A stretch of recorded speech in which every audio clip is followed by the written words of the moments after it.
Turminha do quinto ano, como vai vocês? Tudo bem? Como passaram? E as atividades avaliativas foram bem? Acredito que sim, né? Então vamos lá, vamos para mais uma aula, tá?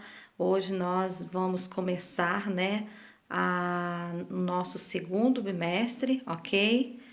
E vamos lá então, trabalhando hoje matemática, tá? E história, ok? Vamos lá então. Então, vamos começar, né, a nossa aula de história aí, primeiramente, depois nós vamos para a matemática, tá? Todos abrem na página do livro de história 157 a 161, ok? Vamos lá então. Ideias de liberdade. O que vocês estão vendo nessa figura aí? Qual é a ideia? Ó, nessa unidade serão abordadas as relações entre a colônia portuguesa e a metrópole, tá? A Inconfidência Mineira e as transformações ocorridas com a chegada da família real portuguesa ao Brasil. Nesta página, o que vocês vão estar fazendo? Vocês vão estar lendo juntamente com a tia, tá bom? E a tia vai poder explicar um pouquinho sobre as ideias de liberdade aí, né? O que foi a Confidência Mineira, tá bom? Aí temos uma obra, né, de Sá Eduardo de Julgamento da Inconfidência, que foi em 1921, tá? Acompanha aí no livro, na página 156.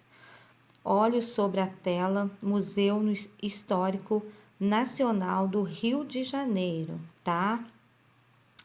No Brasil de outros tempos existiram homens e mulheres que lutavam pela liberdade, né? Um exemplo foi o movimento que ocorreu em Minas Gerais em 1789, chamado Inconfidência Mineira, que tinha como um dos objetivos libertar o quê? A região no domínio de Portugal. A Inconfidência Mineira não conseguiu a independência, mas entrou para a história do país como exemplo de luta pela liberdade e foi representada em várias obras. Uma delas, a do pintor brasileiro Eduardo de Sá, que pode ser observada acima. Tá vendo a obra aí de Sá Eduardo, o julgamento da Inconfidência, né? Lutas pela liberdade. Tá vendo o que vocês estão vendo nessa figura aí? É o Colte Alberti. Dança dos Tapuiás, né? Em 1641. Olhos sobre a tela.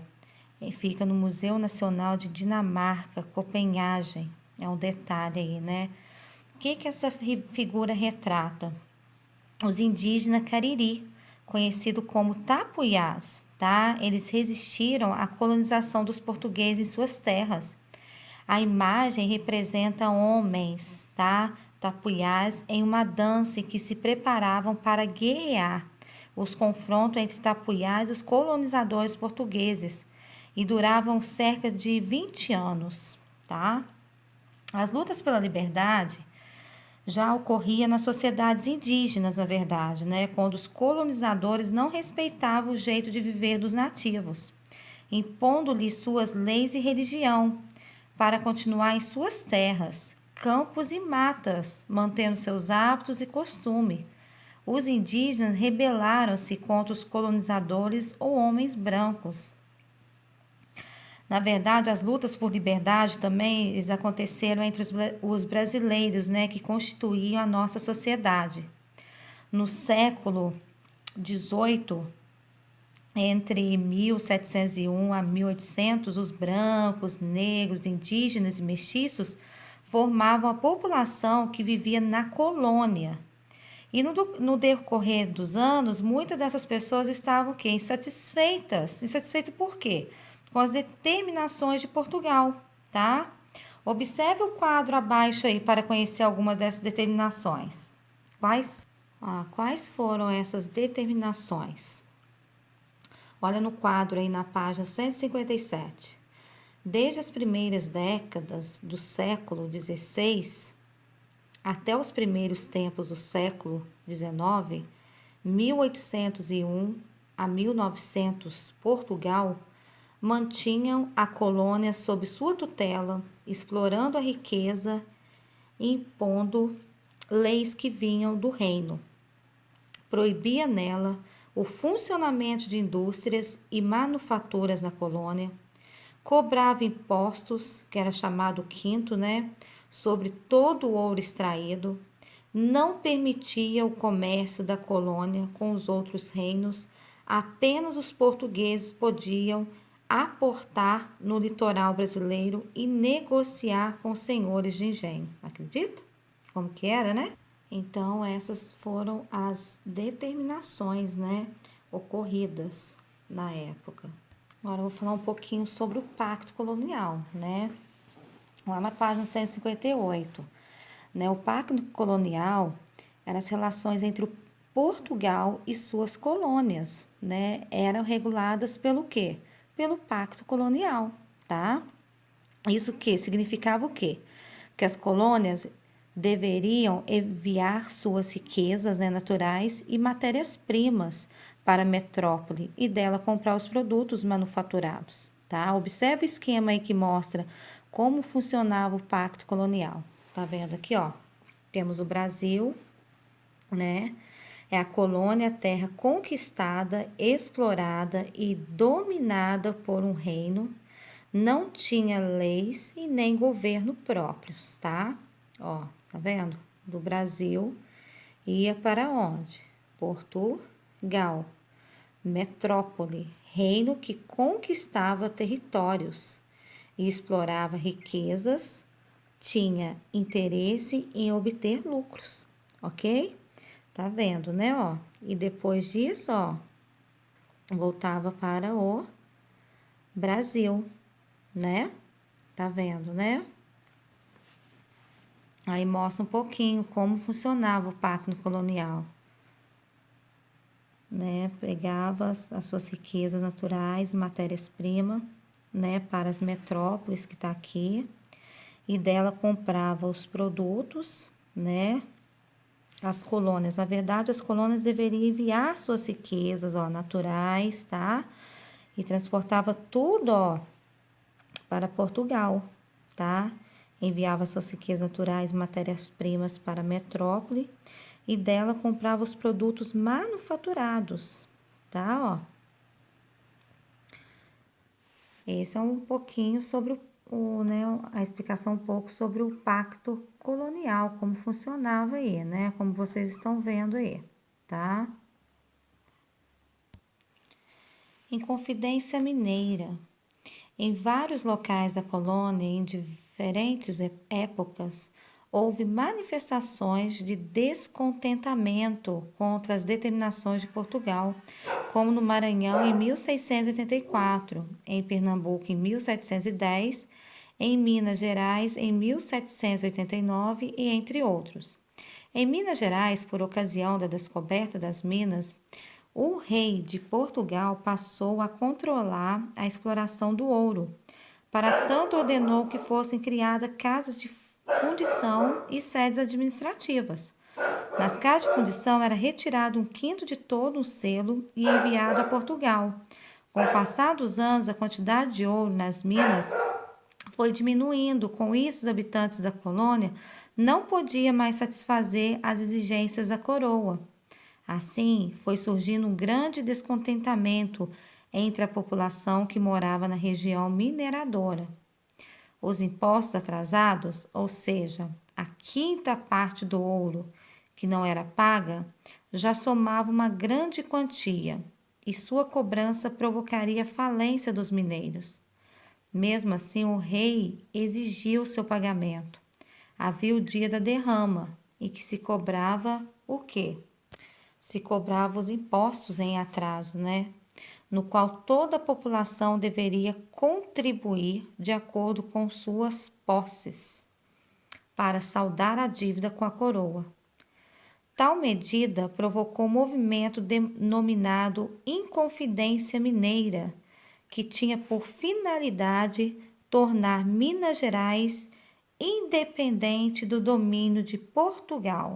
Então, na verdade, né, A tal medida, ele provocou um movimento denominado Confidência Mineira, que tinha por finalidade realmente, né, tornar Minas Gerais independente do domínio de Portugal, não ser mais dependente dele, né? Então, professora, então por que o movimento foi chamado de Confidência? Então, quer dizer o quê? O chamado em confidência, ele significa falta de fidelidade, tá? Na verdade, é a traição a um ideal ou a um governo. Os portugueses consideravam os participantes do movimento traidores de Portugal, na verdade, né? Então, enfatize que o nome do movimento revela o que? O ponto de vista da metrópole. Para os colonos, tratou-se de uma insurreição, ou seja, uma oposição à ordem estabelecida, entendeu? Então, esse movimento também era denominado Conjuração Mineira, né? Então, é isso tudo que realmente aconteceu, né? Os inconfidentes eram, em sua maioria, pessoas abastadas e instruídas da região mineradora, né? Entre os organizadores do movimento havia o que? Advogados, comerciantes, padres, fazendeiros, militares e intelectuais, tá? Vocês estão vendo aí uma obra, né? De Parreiros, Antônio, Jornada dos Mártires, de 1928. Olho sobre a tela. E fica no Museu Mariano Procópio, em Juiz de Fora, em Minas Gerais, tá? Então, o movimento não obteve sucesso, na verdade, e seus participantes foram presos e enviados para julgamento. Um dos participantes acusado de conspirar contra a metrópole e que não possuía grande riqueza, vocês devem lembrar que de quem? Joaquim José da Silva Xavier. Quem que era? Também conhecido como o quê? Tiradentes. Lembra que ele foi enforcado, teve o corpo esquartejado, né? Então, foi ele quem recebeu a maior punição, né? A maioria dos envolvidos foi expulsa do país, né? Então, isso que aconteceu. Agora, vocês vão fazer uma atividade aí, vocês estão observando, né? Essa imagem aí, para resolver as questões propostas, tá? Vocês, na página 159, vocês vão observar a imagem, como vocês estão observando, tá? E marcar um X. Quem são os mártires aos quais o título da obra se refere? Se refere aos soldados, os inconfidentes ou os mineradores? Vocês vão estar marcando um X aí, tá bom? Na letra B, está perguntando por que a obra se chama Jornada dos Mártires, tá? Vocês vão responder aí, ok? Então, aí vocês vão fazer a letra A, a letra B e a letra C, tá? A letra C, qual a expressão corporal dos mártires, né? E a letra D, algum personagem em destaque na obra, tá bom? Aí vocês vão colocar se é sim ou não, tá? E o número 1 e o número 2, vocês vão trocar uma ideia aí agora com os familiares de vocês, tá bom? Como o número 1 vocês não estão em sala de aula, tá? Vocês vão estar trocando ideia com algum familiar de vocês aí, ok? Então, vocês vão fazer a atividade na página 159 a 161, ok? Tá bom? Ó, esse quadrinho aqui também, tá? Então, a nossa aula de história termina. Vamos para matemática. Na página de matemática, vocês vão abrir 43, número 43. Nós vamos trabalhar no capítulo 3, geometria e localização, tá? O que vocês estão vendo aí? Ó, nós estamos vendo de cima, né? A parte o que? Superior, né? Vocês estão vendo aí? Observe o que vocês estão vendo aí. Observe essa imagem acima. É possível que alguns não consigam perceber o que foi fotografado. Às vezes é um pouco meio difícil mesmo, mas se você prestar atenção, ó, Você sabe o que está sendo representado nessa imagem, na verdade? É uma parte do cais de um porto, tá? E qual a posição será do fotógrafo em relação a esse lugar? Ele está vendo o quê? O porto de cima. Tá dando para perceber? Como se você estivesse olhando de cima, estivesse no helicóptero, no avião, né? Essa vista é superior, ok?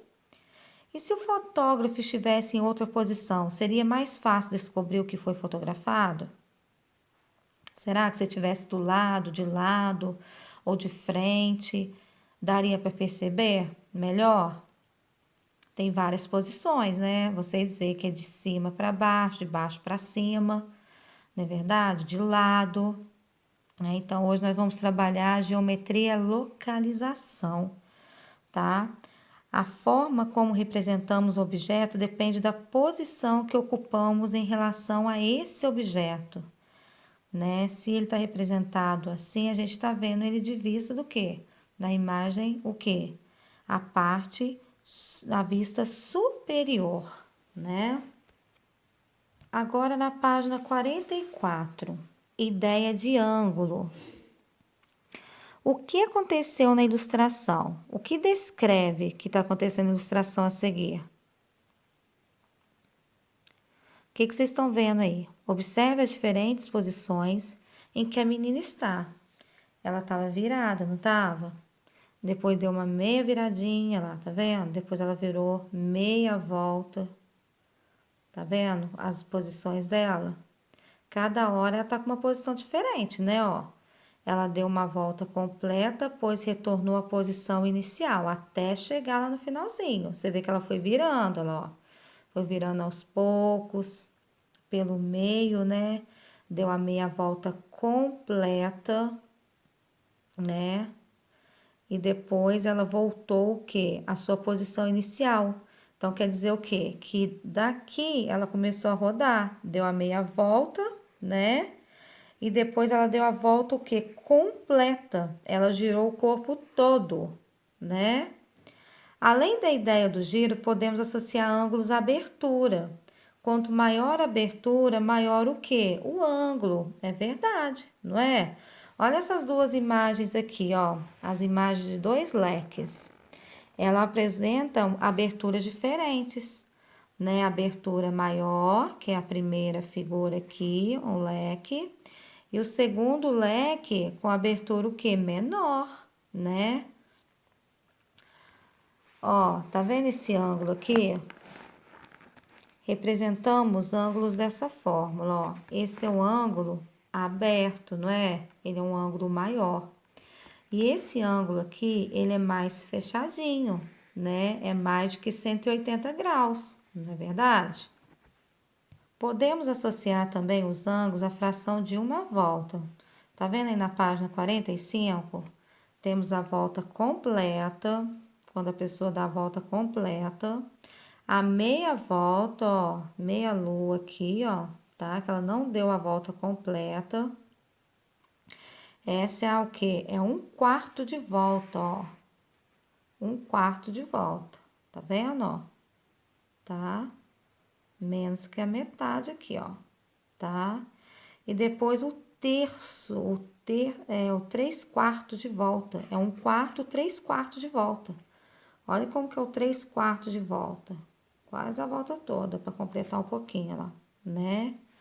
Então, na verdade, um giro de meia volta, ela corresponde a 2/4, não é verdade? A 2/4, quando o giro dela dá meia volta, tá? Então, o giro de um quarto de volta representa um ângulo que? Reto, ok? Tá bom?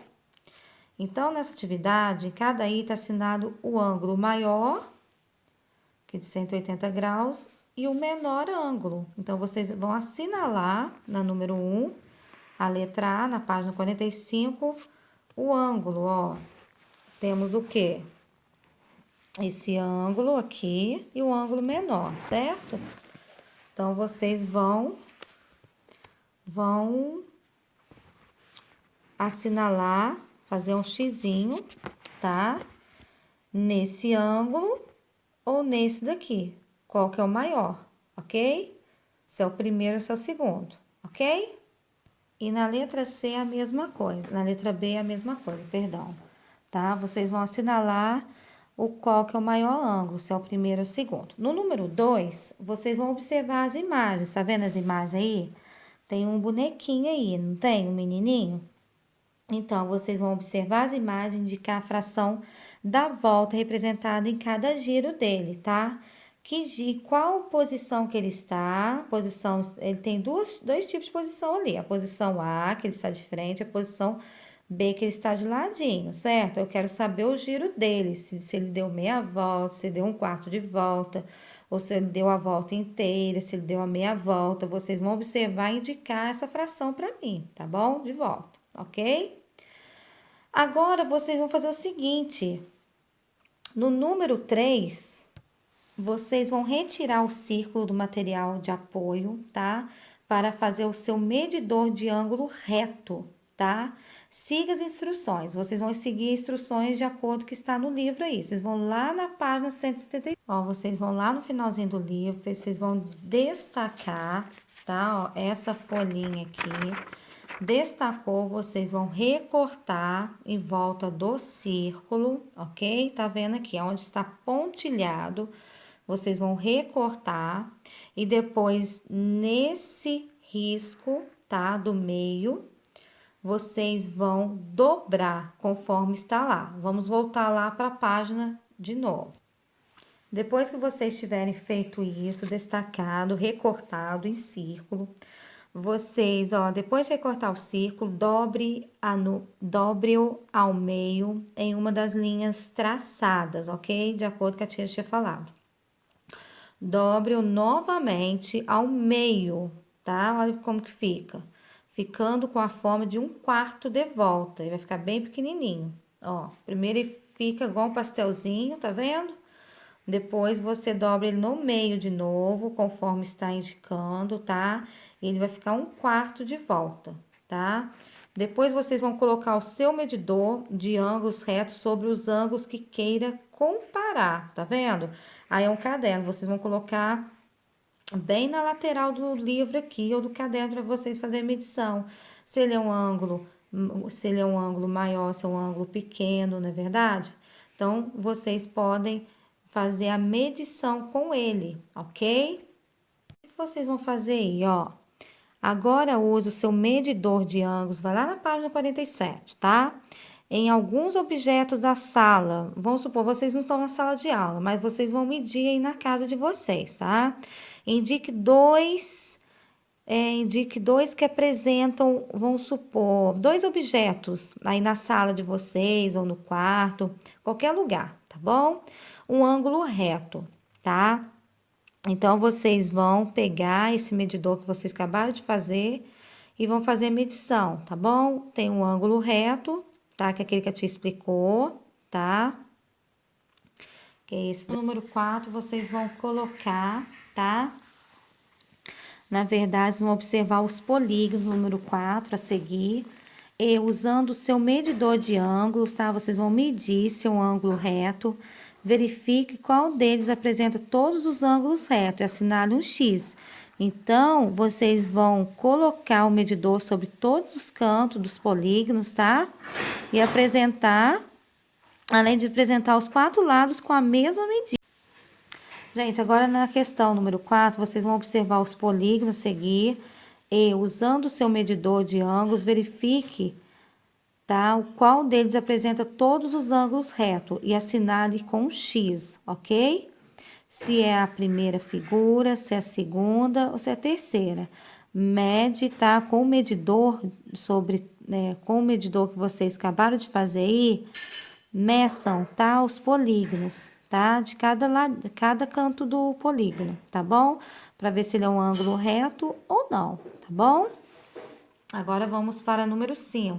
Número 5 é super fácil, tá? Vocês vão, ó, usando a malha quadriculada, desenhe os ângulos indicados. Vocês vão desenhar aqui, nesse primeiro aqui, um ângulo menor que o ângulo reto, tá?